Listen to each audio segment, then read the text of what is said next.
नमस्कार, स्वागत है आपका अंगिका न्यूज टीवी में। आइए नजर डालते हैं प्रदेश की नई टॉप स्टोरीज पर।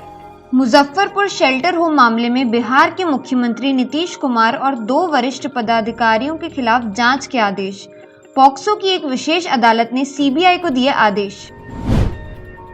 शहीदों के परिजनों को 36 लाख रुपए की सहायता राशि देगी बिहार सरकार।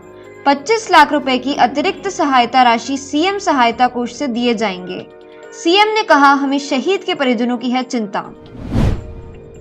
पुलवामा में शहीद हुए बिहार के जवानों की एक एक बेटी को गोद लेंगी शेखपुरा की जिलाधिकारी इनायत खान। जीवन भर पूरा खर्च उठाने की बात कही। पुलवामा हमले का आफ्टर इफेक्ट। पटना में कश्मीरियों पर हमला। पुलिस ने बुद्ध मार्ग स्थित लहासा मार्केट में दुकान लगाने वाले कश्मीरियों की सुरक्षा बढ़ाई। 56 इंच की बात करने वाले नेताओं को सुशील मोदी ने ललकारा।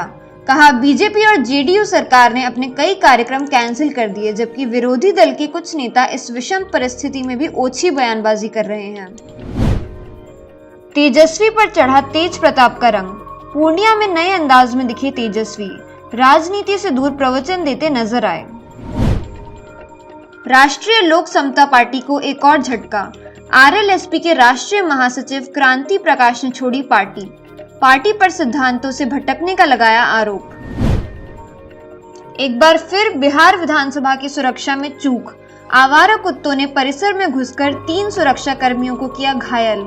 हाल ही में आरजेडी नेता तेज प्रताप यादव के सुरक्षा कर्मी बिना अनुमति के विधानसभा परिसर में घुस गए थे। पटना से सटे NH98 के पास वादीपुर गांव में मिला सिलेंडर बम। पुलिस ने बुलाई बम डिफ्यूजर की टीम। सिलेंडर बम मिलने से ग्रामीणों में सनसनी और दहशत का माहौल।